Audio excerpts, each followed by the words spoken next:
All right, I'm Laurence Parent. I make a living at this. Little history. I actually grew up in Arizona and New Mexico and ended up going to the University of Texas. And then after that, I got an engineering degree, worked in the oil industry as a petroleum engineer for a number of years, lived in Denver, lived in Amarillo, ended up back in Austin where I met my wife. And then I stayed in Texas for a long time because Texans tend to do that. And anyhow, but we moved out here about 7 years ago. Along the way, I shifted, kind of a radical change from the engineering business to photography and writing, mostly photography, but some of my books I've written too. I do the writing, magazine articles the same way. Most of my stuff initially was editorial, magazines, books, calendars, that kind of thing. But with the onset of digital cameras and the internet, a lot of the publishing world is shrunken a lot. So I've shifted much more commercial. What I'm going to show is a lot more of my editorial sort of stuff. What I mostly shoot for is, like I said, commercial stuff, not portraits, not weddings. It's, my biggest thing is probably shooting big ranches for owners and real estate brokers in Texas. I did a lot of that. I still do. I was just down there 2 weeks ago, photographing another ranch. Sometimes they're big ranches. One of the ranches I shot was 420,000 acres, like half the size of Rhode Island. And it's like, okay, you got a week. And I'm like, okay. So we even had a helicopter to get around quicker. So this is Texas, okay? Anyhow, but I moved up here and I'm still doing the same. I still travel a lot. I do a lot for Arizona Highways magazine and other magazines still. Though, again, probably the bread and butter is more the commercial stuff. I've done stuff for Southwest Airlines and Costco and the Nature Conservancy, groups like that. So anyhow, and of course it all sounds fun and glamorous and all that. Well, I'll show you some of the photos. You think that looks great, but then I'll describe what it's sort of really like. So, I don't know, is it dark enough? Do we need, I mean, if y'all can see fine, I'm fine with it. I can't see it much or barely anyway. So, except I guess right here. All right. Yeah, I mean, I'll leave a little bit on, but maybe not quite as much. Okay, let me see here. All right, well, that's me. Is this going to work? How do I aim it at that? Maybe I'm going the wrong way. Okay, there we are. So here's kind of what I do. This is, I thought I'd start with an Arizona one. This is up off trail in Sedona, kind of a place that unfortunately Instagram and Facebook has made a lot more popular lately. A lot of this is more the editorial world. I went all over the place doing it. There's a battlefield in Arkansas. I was hired by the state of Arkansas to do a lot of shooting around Arkansas some years ago. Most of these are going to be digital, but a fair number of these are still film. They're scanned 4x5s generally. I think that's a 4x5. You know, back in the good old days of, I don't know, 15 years ago. There's Hallstatt in Austria. This is the parliament in Vienna. This is Arizona again, over in the White Mountains with fall color. And in fact, more Arizona, the Chiricahua Mountains in winter. And we all know where this is, not too far away. This is another one, snowstorm. One of the things I've found is the worse the weather is, usually the better my photos are. So of course, driving is probably the worst thing in winter, but this is a South Rim. South Rim again, summertime, trying not to get struck by lightning while I'm doing this. And I hike a lot to get to destinations. One of the things I've done a lot of books over the years, and among other things, I do quite a few hiking guides for Falcon. And so I end up with quite a few hiker photos at times. This is down at the bottom of the Grand Canyon. That's Black Bridge. This is on the way down to the bottom of the Grand Canyon. I think it's 2 years ago. It's my wife there, I believe. And we're doing this in about exactly 2 years ago in November. And of course, we ended up having snow flurries, and even the bottom of the canyon we were camping was like about freezing every night. This is Hayden Peak or Hayden Point from the North Rim with a breaking storm. Initially, when we got there that morning, it was just all fogged out, couldn't see anything. But Patience is a virtue I've found in photography, though it kind of uses up all my patience, as my wife and kids can tell you. This is down at the bottom again, Black Bridge. This is somebody who had more sense than me that actually barely peeks over the edge. A little fall color down near Indian Garden. This is actually about 2 weeks ago. It was actually more of a snowstorm than a rainstorm, but I guess a little of it melted as it fell, so it ended up being giving me a little rainbow. I was out in the North Rim last summer out at Cape Royal. Once in a while, if you get out there enough times, the good things happen. Bad thing with this was lightning was popping all around me. Plus, I was getting wet. Another one, this is actually this summer up at the North Rim, out again at Cape Royal. This is at Shoshone Point in the South Rim. This is just a month or two, it's about 2 months ago. It's kind of lone little thunderstorm. It's kind of interesting. More good skies. Skies are everything in this, if you're doing the landscape stuff. And this is, I was actually getting rained on, shooting into the sun from Lippin Point on the South Rim. And I've backpacked down into Havasu Canyon several times. Fortunately, I've not been down there for a flood like they had recently. That's somebody I co-opted that was down there to be in a photo of Mooney Falls. I do shoot aerial stuff. There's a drone actually up near San Francisco Peaks in summer. This is, I guess, last summer. And I've been up to White Pocket a number of times. It's a really cool sandstone area up pretty close to the Utah line. Oregon Pipe.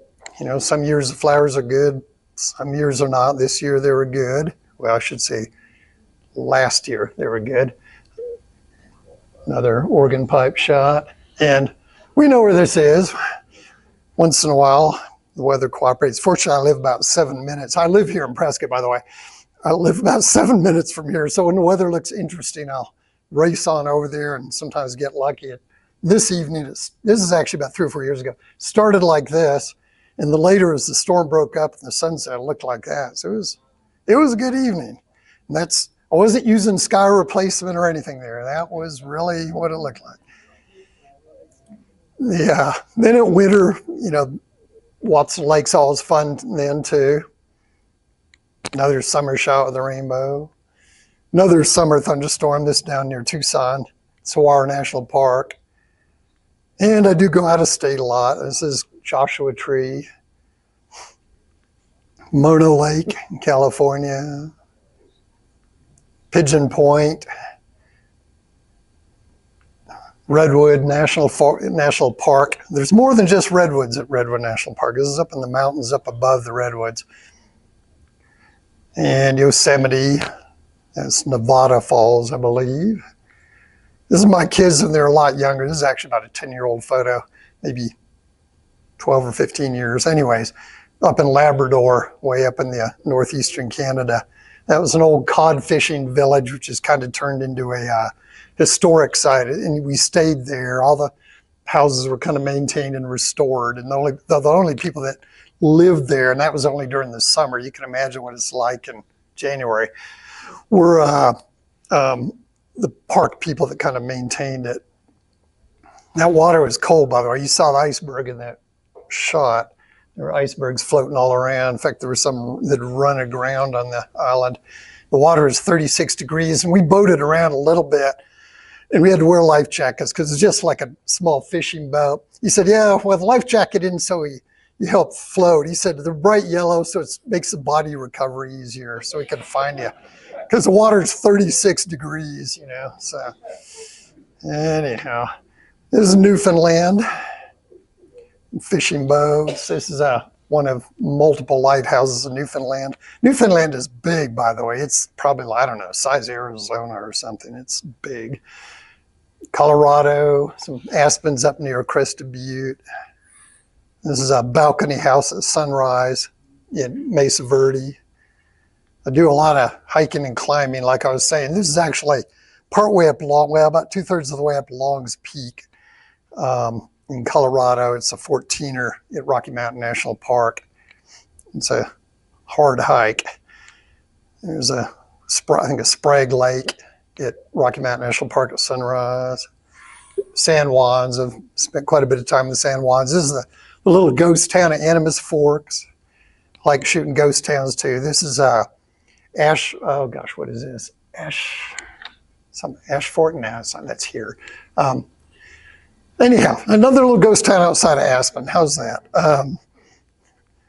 There's a ghost town of Carson outside of Lake City in the San Juans.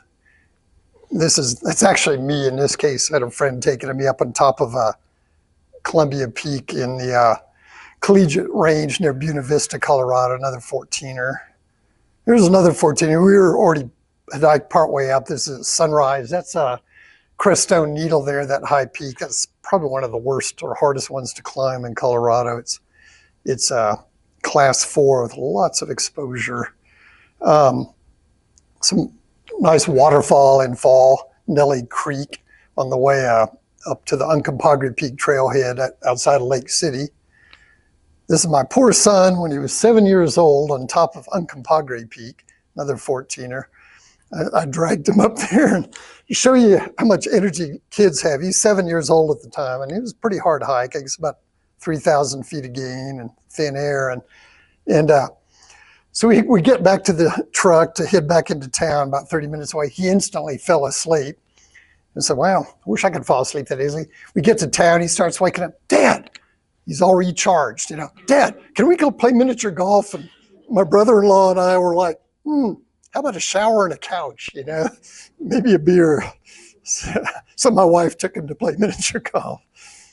This is another 14er, Wilson, in right outside of Telluride with fall color and some early snow. That always is nice. Some more 14ers. This is from Engineer Pass. The left-hand peak is Wetterhorn, and the right-hand is Uncompahgre. The right-hand one is the one my son climbed. And I've since dragged my long-suffering wife and kids up a number of peaks, including Humphreys here. This is Maroon Lake, which looks really beautiful and quiet and peaceful, except for about 100 photographers in a row next to me on the shores of Maroon Lake. And that was 10 years ago. I'm not sure I'd go back now. This is Kutna Hora in the Czech Republic. And it's the main square in Prague. I do like shooting urban and city stuff at dusk, kind of that blue hour. Sunrise at the Capitol. Tower Bridge in London. One of the things I've done is shot a lot of lighthouses. I did a lighthouse coffee table book about 15, 20 years ago. This is the front porch of the lighthouse in Gasparilla Island in Florida on the Gulf Coast. That is the Eiffel Tower, not a tough one. This is up in the Pyrenees in winter. This is my son and a friend of ours when he was really little. It was about 15 years ago. He's actually in college now. You'd probably hate that I'm showing this photo, but anyhow, it's in the Pyrenees in summer. This is Georgia, fall color and sumac. These are not necessarily in any kind of particular order. This is Rainbow Falls, Akaka Falls on the Big Island in Hawaii. Shore at Kona on the Big Island. This is the Napali Coast in Kauai.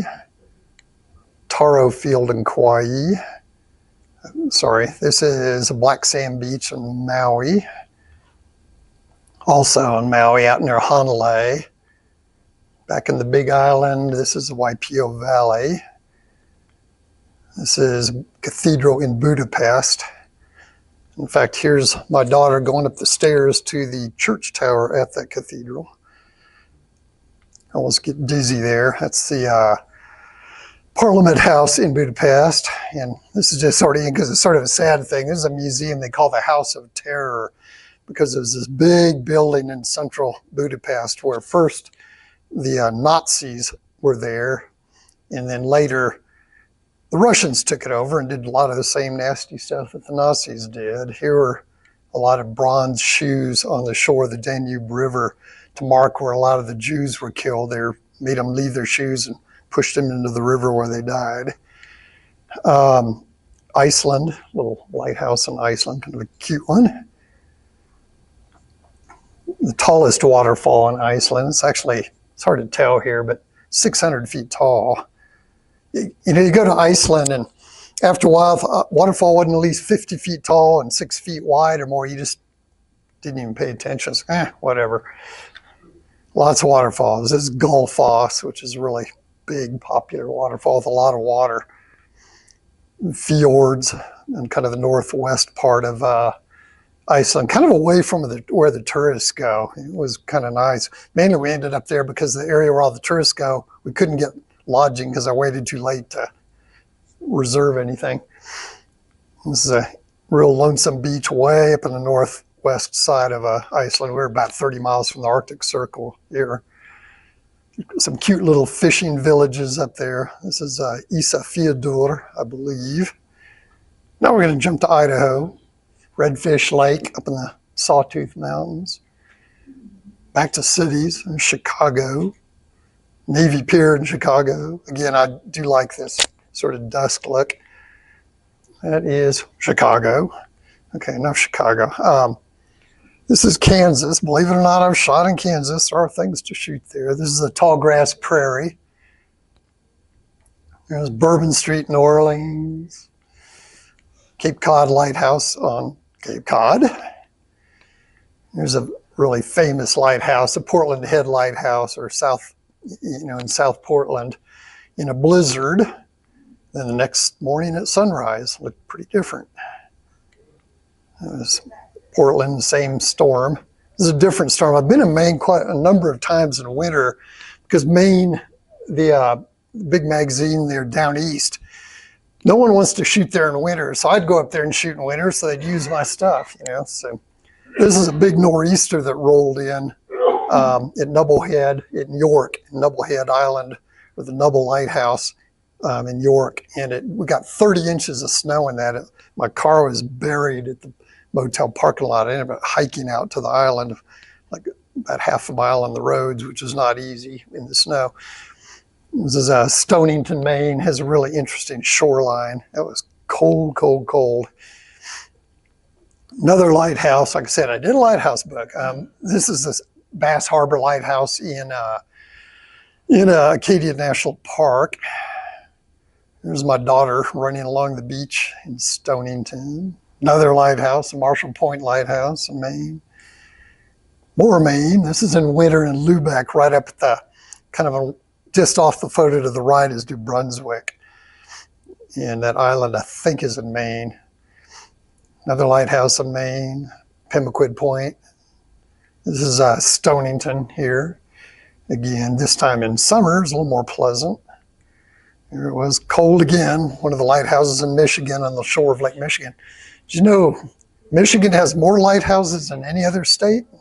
Fun fact to know. This is Upper Peninsula of Michigan, Chapel Falls at Pictured Rocks National Lakeshore. Just the forest floor, same place or same area. Roughly the same area. This is the Porcupine Mountains in fall with a little fog. This is a Lake Superior over in the Minnesota side, the North Shore. An old mill in the Ozarks in southern Missouri. That's actually the biggest tributary to the Rio Grande. That's a Concho River in Coahuila, Mexico, or actually Chihuahua, Mexico. It's actually now the biggest contributor to the Rio Grande. It has a big, deep canyon, just like Big Bend National Park does. So I'm standing out in this point photographing this, and a friend was with me, the writer. This is for a book project. And he was sitting behind me in this rocks, and I'm shooting away, and this old thunderstorm is out there, and the light was nice. And he finally goes, Laurence, when you're done shooting and you come back, just step carefully around that rattlesnake right behind you. It's this 1,000-foot cliff, on both sides. I'll kind of go, oh. But I kept shooting. I figured, well, if he hadn't bitten me already, he probably won't. So then I kind of leaped over him when I left. And that's near Boone and Blowing Rock. This is the, probably recognize, Cape Hatteras Lighthouse, tallest lighthouse in the U.S. in North Carolina and the Outer Banks. And the beach was receding. You could already see how much close it is to the shore. So they had this giant engineering project and moved it half a mile inland, which is great. It saved the lighthouse, but the photos on the shore are a lot nicer photos. So I still tend to use old photos.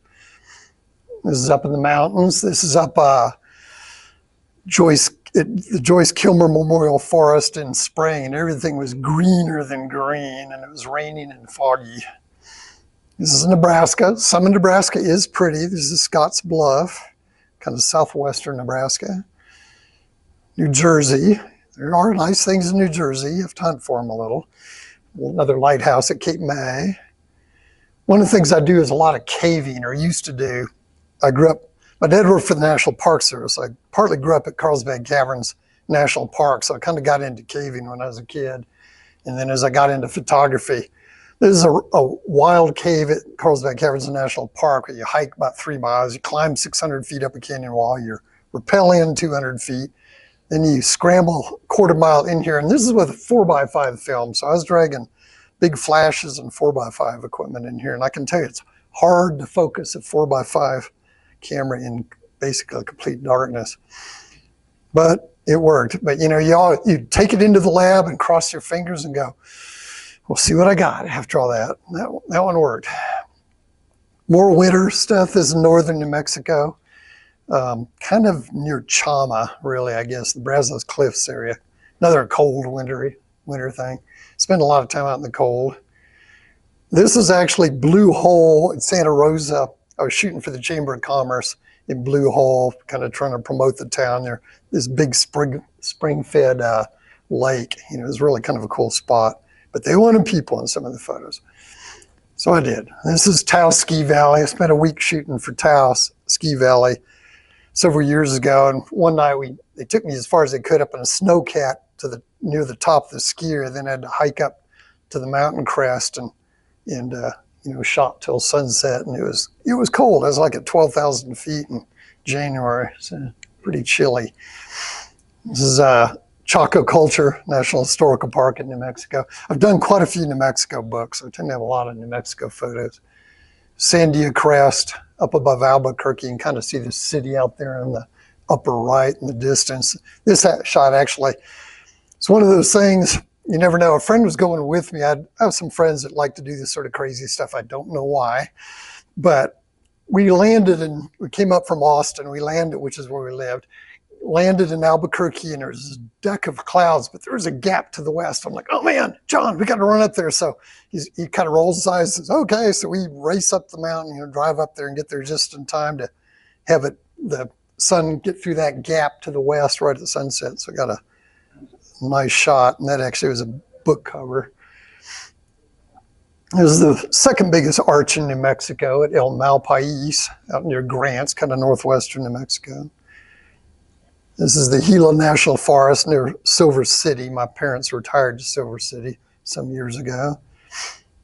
This is up in the Gila National Forest also, some fall color up in the Black Range, along with a little mist. More weather. You notice my photos tend to have a lot of bad weather. This is also the Gila National Forest, rainbow. And this one I was getting rained on and lightning was popping around. Another ghost town. This is a really remote area in far southwestern New Mexico, south of I-10. Old ghost town. It cheated. It looked a little drab, so I dug my Christmas lights out and we kind of wired it up. That was, once in a while I have to be creative, you know. Organ Mountains above Las Cruces, New Mexico. Fall colored Santa Fe Ski Basin Road. Petroglyphs in kind of near Ruidoso, New Mexico. Really nice bunch of petroglyphs. White sands. Everyone has to shoot white sands sometime, right? Nova Scotia. This is Peggy's Cove in Nova Scotia. Tell you one thing, you go up to Canada, Iceland, New Mexico, whatever, Alaska, in June or July, you don't get much sleep because the sun sets at about 10 and it rises at about 4. So that's sunrise at the lighthouse at probably about 4 in the morning. Snow, early snow up the Great Basin National Park with some fall color. The Snake Range there at Great Basin National Park. another ghost town, but this church has kind of been preserved in Manhattan, Nevada, way out in the middle of nowhere in Nevada. So is this. This is some sand dunes near Tonopah. This is a classic ghost town of Rhyolite, kind of near Death Valley. Here's my son when he's younger going for it. Kids are useful sometimes for photos. This is Saranac Lake up in New York, up in the Adirondacks. Light Buffalo Lighthouse. This is Milford Sound in New Zealand. That mountain actually rises 5,000 feet straight out of the fjord. That's actually like a pretty big ship out there. It's just hard to get an idea how big it is. This is North Carolina on the Blue Ridge Parkway, just chasing the weather. That was sunset, and literally this was the next morning. So sometimes you get lucky. This is up on Mount Mitchell, the highest point in North Carolina. In fact, the highest point in the whole East Coast, with a nice stormy evening. This, you would never guess. If somebody did, I'd be impressed. This is in Ohio, believe it or not. Hocking Hills State Park. There's these little gorges, little waterfalls, and big shelter caves. It's surprisingly scenic, and there's good fall color there too. This is the Heceta Head Lighthouse in Oregon. This is actually Oregon again. This is climbing Mount Hood. Not exactly a stroll in the park. This is another hiker. In fact, I think it's me because no one was with me and had to use the timer and sprint over there. This is in Delaware Water Gap in Pennsylvania. Waterfall in Ohiopyle State Park in Pennsylvania. Rhode Island. This is Kilimanjaro 2 years ago. This is at about 15,000 feet looking across at Mount Meru, which I think is about a 16,000 foot volcano. You get up to the top of the summit and there's all this ice and snow up there. It's kind of interesting. We were there purposely in the dry season, so we didn't have too much bad weather. There's some interesting plants that grow in the climb up. It's funny, Kilimanjaro you think is going to be wet and jungly and all that. Down at about 7,000 or 8,000 feet, it is a lot of rainforest, but the higher you go, the drier it gets. You get up toward the top and it's like Death Valley or something. Here you were on summit day. It's hard to see, but kind of, let's make sure I'm not tripping anything. That's a little tent encampment right there. And that's where you camped for the night. That was at 16,000 feet, right here. And so we started climbing at about 12:30 in the morning in the dark. It's about 10 degrees of the wind blowing. And I'm thinking, this is the equator? Anyhow, so we finally were at about 18,000 feet when the sun started peeking through, and we were so happy because we were so cold. And just a little higher up, and you see a deck of clouds out there. It's actually, the mountain is about another 8,000 feet down to the base. We're actually, you can't even see the bottom from up here. Anyhow, after all that cold and lack of oxygen and burning out some brain cells at 19,000 feet, we headed to the coast and hung out on the beach in Zanzibar. A little more pleasant. This is Tennessee. Now this is North Carolina. Great Smoky Mountains National Park, and there's Cades Cove on the Tennessee side. This is a story I did for a Texas magazine of kayaking and boating at Lake Amistad in Texas, and those are a couple of friends that went with me to be my models. And one of them, she said, well, if I take some heels and black dress, could you get some shots of me out there? I said, sure. So the woman in the kayak on the left, well, there she is. She cleans up well on the rock there. This is a ranch in West Texas, one of the many ranches I've shot, which actually looks a little like Utah. It's surprising.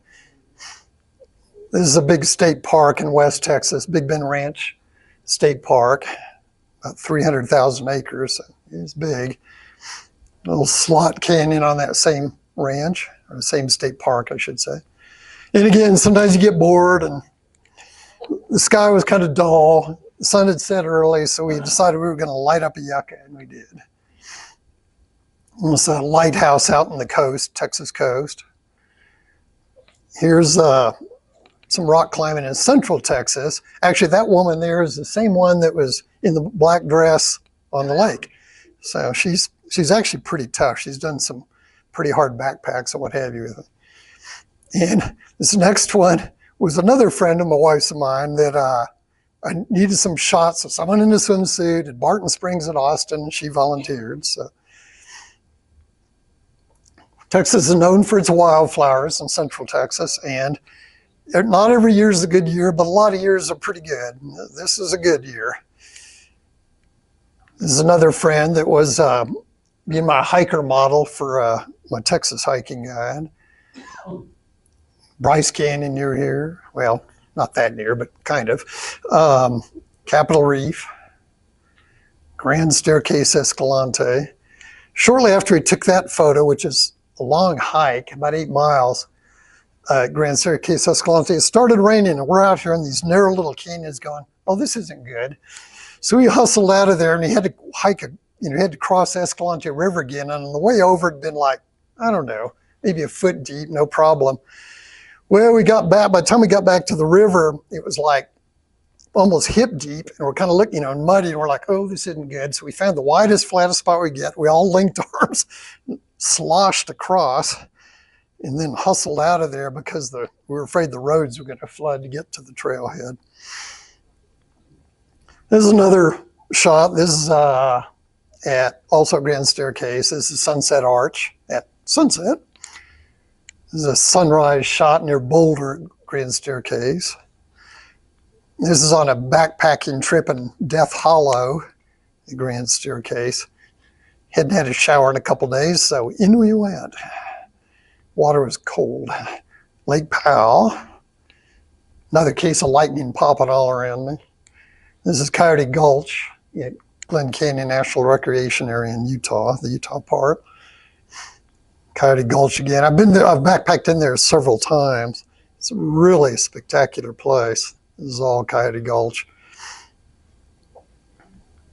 This is Zebra Slot. Slot canyons are always fun to shoot. And this is up at Grand Staircase. More Grand Staircase. Partly I have a lot of photos there because I've done quite a few workshops here for Arizona Highways.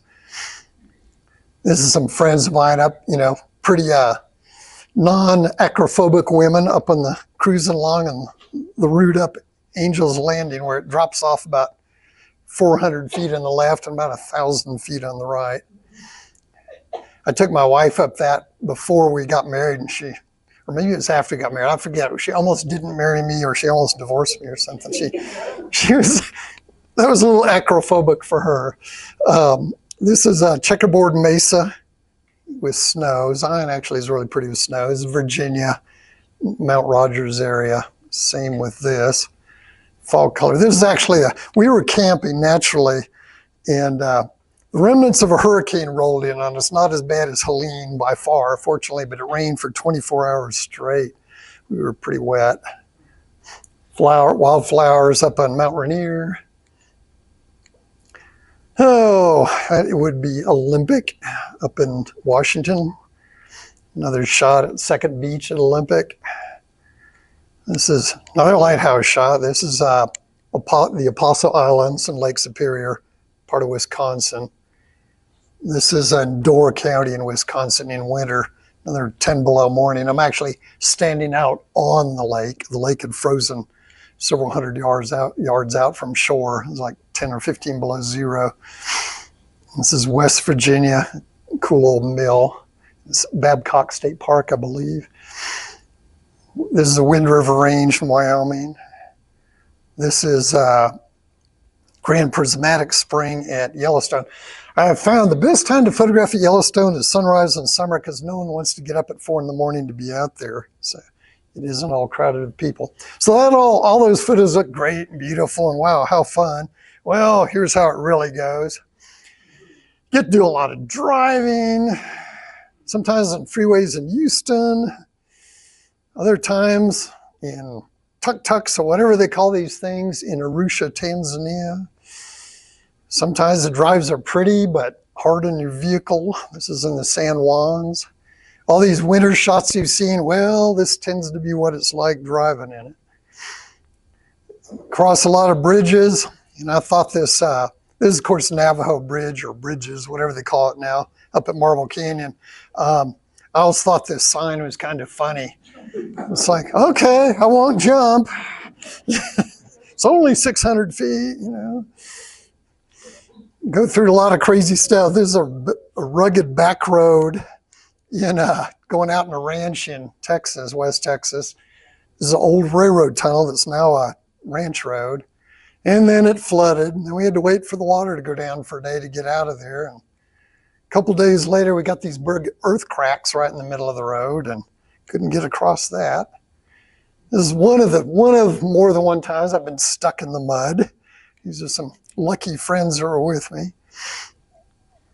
Here's a car, I guess, that never made it out at Big Bend National Park, middle of nowhere. We found this at a backpacking trip out in the middle of the desert, off trail. Spent a lot of time in airplanes and airports. In fact, I just got back from Salt Lake on Sunday, and I was in Texas the week before and in South Carolina the week before that. Sometimes it's cold at airports. This is Munich. There's a foggy morning, kind of chilly in Budapest. And, holidays at the airports are always a joy. This is actually at the start of our Kilimanjaro climb. The guy lying on the bench had literally flown in the night before. He was totally jet lagged, and we were starting hiking in a few minutes at this hut at kind of the base of the mountain. He was catching what sleep he could. Here's on the TGV, the fast train in France about 15 years ago with my kids. They were pretty excited here. This is the type of accommodations you tend to have a lot of the time. This is at Big Bend in Texas. This is 2 or 3 years ago on a very kind of rugged off-trail area partway down into the Grand Canyon, another luxurious abode. This is one of our camps on Kilimanjaro. It was an 8-day trip on Kilimanjaro, so we got pretty good at spending the night in cold tents. I think this is about 14,000 feet. This camp was a little higher. Where you'd be so tired and so cold, it was hard to make yourself shoot. And, so I didn't shoot as much as I probably should have on that hike. But anyhow, it was about 14,000 feet again. This is our final camp, the last night at 16,000 feet. We crawled into the tent at about 7 p.m. because it was too damn cold to be out, and got up at about 11:30 to get dressed and get ready and try to force yourself to eat some food. You're not very hungry at 16,000 feet, I can tell you. And then started climbing. There's a little bit more comfortable campsite in Death Hollow in Utah. Sometimes you want water? Okay, better get out your filter. It's in the Gila Wilderness in New Mexico. Now, this is sort of a sad story. This would be September 13th, 2001, like 2 days after 9/11. We were already out there planning to climb Mount Whitney, which is the highest peak in the lower 48. And 9/11 happened, and we're like, what do we do? I said, well, we can't fly home now, so we climbed the peak, but it was sort of a weird climb. No planes in the sky, lots of people carrying flags. It was kind of a strange, sad hike. And sometimes you want to get to cool places like the subway at Zion. This is the easy part.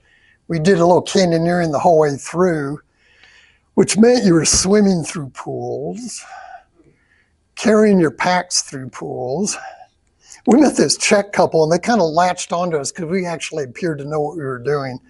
We sort of did, but anyhow, and they hadn't brought wetsuits. The rest of my group, we brought wetsuits, and it was like 45-degree water. It was cold, even though it was summer, and you were having to rappel down these little drops, some of them a little bit bigger drops. Notice we had wetsuits on. We were still cold. This is in a slot. This is a separate trail. This is a slot canyon there. A friend of mine, I don't think he ever got that red stain out of his clothes.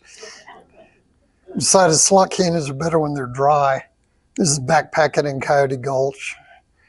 This is backpacking in Death Hollow, trying to keep our gear dry. This is my wife and friends backpacking, and down must come up. So here we are, trudging on out on the fourth day, I guess. Up, up, up. And you get tired. And more, and the weather gets you. Yeah, it sleeted on us on that trip. And this is a different trip into the canyon. This is the Boucher Trail. They call it a trail. They're optimists. It's a route. It's passable if you're really crazy and careful. That is the trail that they're on there. And to make it even worse, the one where you're having to climb out through the 1,000-foot thick Supine Formation, it's already really exposed, narrow, and handholds. Well, there'd been a rock slide on the trail, so that's what the quote trail looked like, and everything was loose. What you're stepping on is loose. What your handholds are loose, and it sort of doesn't look that bad until you realize there's several hundred feet of drop just off to the right.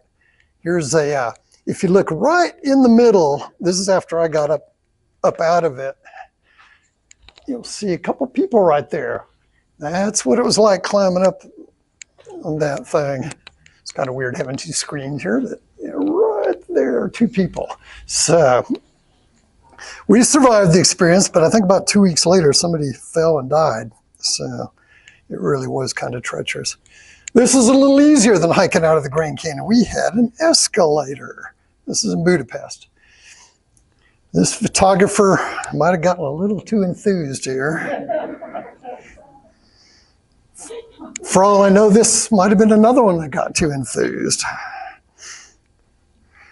This is a little ice and snow climb. This is Pico de Orizaba in Mexico. It's 18,500 feet, and the last 2,000 feet of it are solid ice with ice axes and crampons and all. And really wasn't anywhere to stop and rest. This is me. My friend took the shot of me trying to stop and rest, but you notice ice axes on the downhill side to try to anchor me a little bit there, because you'd slide about 2,000 feet down if you fell.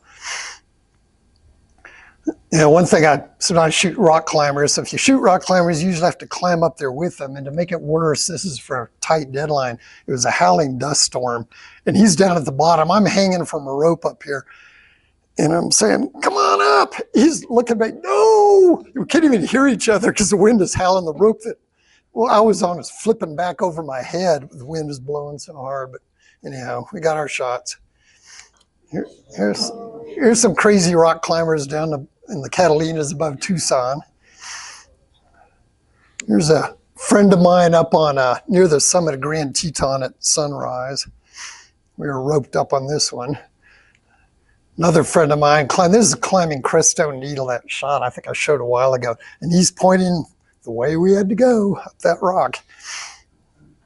Here's another section. If you look carefully, you can see people there. And that looks not great, but it drops off about 1,000 feet, so it really was not great. And we made it to the summit, and even better, we made it down.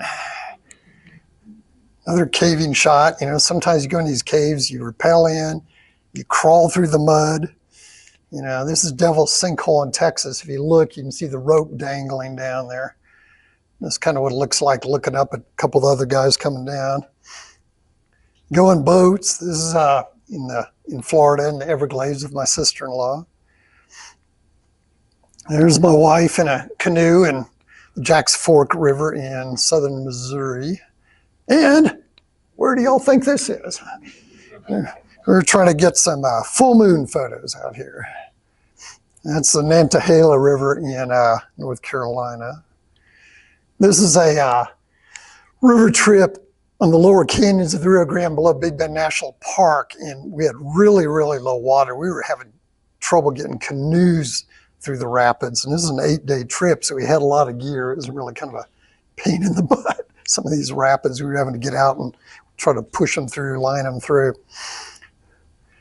Here I am some years ago in my 4x5 film days. My wife took this of me. It was, this is in the Outer Banks, trying to get a picture of its sunset at the Cape Lookout Lighthouse with and Sunset Light with some water in front. And the only way to do that was to wade out into the bay. And it was early March and the water was really cold. And I was coming down with the flu. Felt terrible, but got my shot.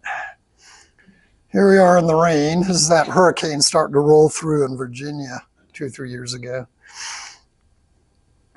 Walking out on the ice to a fishing shack in Maine. This is the top of Mount Katahdin. We started hiking up this, and I think it's about a 4,000-foot gain hike. It's a pretty good hike. I mean, the top's only about 5,500 feet, but we started in beautiful fall color, and the weather rolled in. By the time we got to the summit, it was looking like this.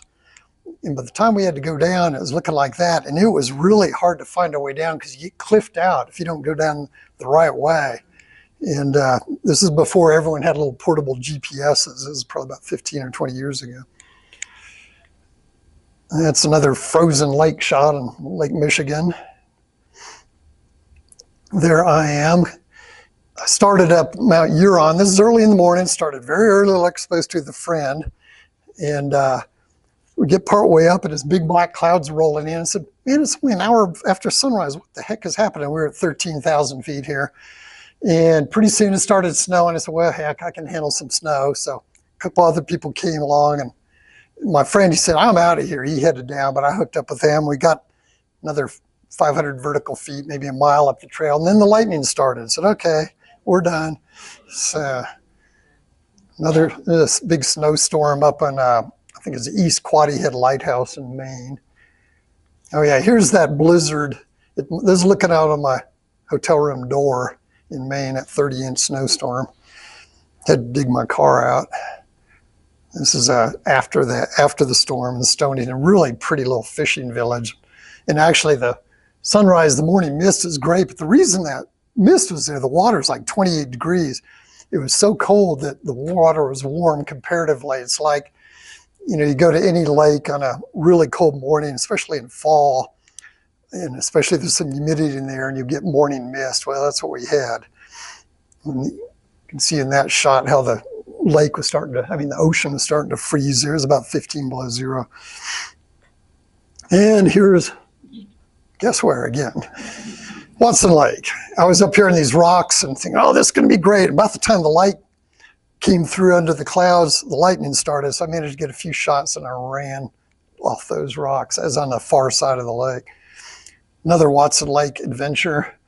Went out there trying to get this storm, and it kind of looks like, the water looks kind of white out there, and it was kind of foggy looking. It's like, what the heck? Well, I found out in about 30 seconds when the hail started hitting me. That was what was floating on the water out there. And lightning. I was at El Malpais in New Mexico trying to get a sunset shot up on these cliffs. And I said to my friend, maybe you want to wait in the car. I don't know. There might be some lightning here. Oh, no, I'll come out there. So I'm out there and said, well, since you're here, why don't you be in a photo? And literally I took the photo and this lightning bolt came down. She said, okay, I'm going back to the car. So, and I followed shortly thereafter. Then there's heat sometimes. This is actually the upper end of the start of the Santa Elena Canyon float trip at Big Bend National Park. It was in August. I don't know what we were thinking doing this in August. It was like Phoenix. It was like 110 degrees. That friend there, he's a ranger friend, and he didn't care about his uniform. He's like, look, I'm getting in the water. It was hot. Another photographer that didn't make it out. So my wife and I went to Hawaii one time, and Kilauea was erupting as it often is, and I got permission to go out to where it was flowing into the ocean, and they said, it's at your own risk, and boy, they weren't kidding. We were walking in this lava flow, and it was really hot. I mean, you could feel the heat kind of coming off it, and I couldn't put my camera pack down, and you couldn't stand too long. Your boots would start to melt, and then I looked down in this crack, I'm like, oh, well, that's cool, sort of. Got a shot, and then we waited till dark, and then that was the lava flowing into the ocean right under us there. And quickly decided, these rocks and cliffs, there's lava tubes here, they're collapsing in the ocean, maybe we should leave. So we did. Dust storms, made a great shot. In fact, that ended up being a book cover of mine. but it was a howling dust storm in a real remote mountain range on a ranch in West Texas. Made for some really cool light and color, but it was a miserable night of camping. Another dust storm up the toadstools up at Grand Staircase near Page. It doesn't look that bad there. She had her shirt like that up because it was flapping in the wind just for fun, but it was so dusty, I actually could barely take my camera out. I didn't want a bunch of sand in it. Oh yeah, and some of the other hazards. Poison ivy, lots of poison ivy, especially the further east you go, and some of the creeks are in Arizona. Mountain lions. I actually crawled into a cave once and met a mountain lion face to face. I left hurriedly. All right, I'm gone. Bears, seen bears in campgrounds, bears on the trail, seen grizzlies. That's a black bear there. Seen quite a few of these guys. And, lived in Texas, spent quite a bit of time shooting on the coast, saw plenty of alligators. Probably my least favorite animal are ticks. Fortunately, Arizona doesn't have much, but when you live in central Texas and you go east from there, there's ticks. I started hiking on one trail, one of the little national forests in East Texas, and I had coated my pants with DEET and all. I'd gone half a mile and I had picked 6 or 8 ticks off. I said, okay, I'm not hiking any further. I'm out of here. My kids' stuffed animals were a threat when they were little. Here they are coming at me with snowballs. Wait, I have my camera out. You can't do this. And here we were in Spain. My son was trying to rearrange the switch so the train would go a different direction, I guess. Fortunately, it was locked. You have to watch out for falling rock climbers when you drive. Yeah. Hula hoops. Aliens. I guess, Christmas is coming. Irritated models. Suicidal cows.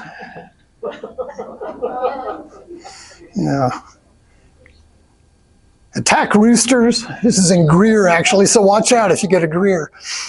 Anyways, so that's how it really is in my job. And that's enough, I think, unless you want to see a different set, but that will probably do it. And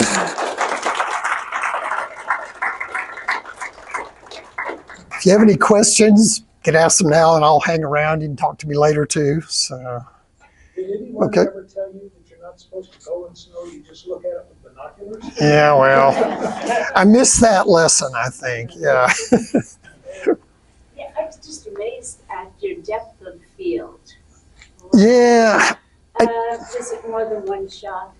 No, usually not. Usually I have 16 or something, and I'll try to hyper focus it.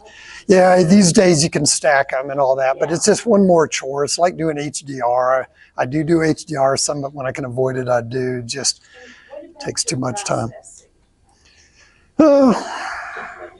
Yeah, I still tend to mostly use Bridge in Photoshop because basically Lightroom is kind of a Bridge and Photoshop put together. It's a library system combined with a raw processor. So, sometimes I'll use Lightroom, but mostly I still use Bridge and Photoshop. I tend to use Aurora for HDR stuff instead of, you can even do it in, Lightroom now. I don't know. I think the Aurora has more stuff you can do, more you can do, the more you can control it. And partly it's habit. I know how to use it. But again, I come back from a trip and it's especially a commercial job and they're wanting the photos yesterday.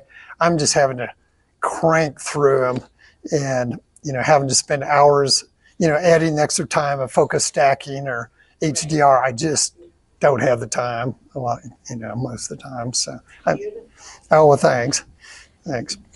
Go ahead. So how do you go from brand new photographer to a commercial professional who's supporting himself? I don't know. I haven't taken I could do calculus and fluid mechanics and, stuff like that. I actually never had a class in photography. My dad he was a park ranger, National Park Service, and he did some photography for the park and a little bit of freelance. And I didn't have any interest in it. It's, Dad, why would I be interested? You know how that works. But, your your kids do what they do. And anyhow, it's sort of a long story. I worked for, one person might have heard of it, for Boone Pickens Company. He was a small independent oil guy in Texas, worked for him in Denver and Amarillo for a while. And it was a small company. I never really worked for him. And, you're out in drilling rigs a lot of times out in the field, and it might be, nothing's going on. You're just drilling, no problems, not anything. You're just hanging out. You're bored. Oh, wow, it's good sunset. I go shoot the sunset. So my first photos, published photos were oil and gas photos in like Oil and Gas Journal or Drilling Magazine or whatever. And I started doing other photography. And I always loved outdoors. I grew up in national parks mostly. And so I started doing stuff for Texas magazines and New Mexico, then Arizona highways, and just kind of grew from there. And a kind of a book project fell into my lap. So he was a hiking guide, so I did that, and I don't know, just kind of grew it. And initially I was still doing the oil and gas, and was actually also, Austin was in a big bust. These sort of are related. The oil industry goes through these big cycles, like big busts, and they're firing everybody, they're laying off everyone, and then they hire like crazy when the price comes up. It's just how it is. It's a commodity business. And so the oil industry was in one of those dips. So that pushed me more into the photography. I was still doing the oil and gas stuff. I actually started our own little company with a friend, consulting and putting together drilling deals. And also Austin was in a big bust. So I got some friends together and we pulled some money and I started buying foreclosures, fixing them up with had a contractor I worked with and reselling them. But eventually I kind of drifted pretty much full time into photography, more work, more, started paying more. And I don't know if you could do it now. Most of it's editorial. It just, the market's not there really. That's why now I'm more and more commercial than the editorial. Do you have like a portfolio? Did you approach Arizona highways or Texas highways and say, look at my stuff? Please like me. Yeah, pretty much. Yeah. Here's my photos. Yeah. Okay. Yeah. Yeah, it had to be pretty good. Yeah, I've done stuff for Arizona highways, I don't know, probably 20 years or more. But, once I moved here, I'm in there almost every month now. I do a lot for them. So generally, I guess I'm reliable and and I'm not just shooting landscapes for them. I'm shooting I've shot the St. Michael's Hotel here. I've shot the Grand Highlands Hotel here. I've shot bed and breakfast in Cottonwood, whatever they need. I actually, because of the big ranches that I shoot, often have big, nice houses. So I do quite a bit of architectural work. I didn't have much of it in this program, but so, anyhow, go ahead. So you have, for your landscape shots, do you have specific settings for your camera that are must for you? Well, it depends. If everything's pretty far away, I usually use f8, f11, something like that. If I've need a lot of depth of field, I'll start coming down to 16, and sometimes I don't really like to, but sometimes 18, 20, 22 to get a little more depth of field. But you start getting diffraction, so you start losing a little bit of sharpness throughout the image. If you start getting down toward f22, it's not that I won't use it occasionally, but I mostly try to hold it at f16. And I do use tilt shift lenses also, because again, I don't have to screw with focus stacking, where and it was easy for me to adapt to them because that's what you do with 4x5s. You shift the lens up and down, you tilt the lens to get, to correct perspective up and down, and to get more depth of field if you tilt it. I was just shooting a ranch in Texas 2 weeks ago, and there was a really nice house. So I was using tilt shift lenses on it. Yeah, you can do focus. You can correct it in Photoshop with the transform tools and make the that keystoning look straighten out so perspective looks correct. But it takes more time, and it sort of sometimes distorts stuff. And I can just put a tilt shift lens on and just raise and lower the front and not have to screw with that. So they're expensive lenses. They're heavy lenses, but you know, especially like the 16 and 24, the wide ones. No, we gotta go into our photo challenge. Oh, photo challenge. All right, good. I don't have to talk anymore. Thank you.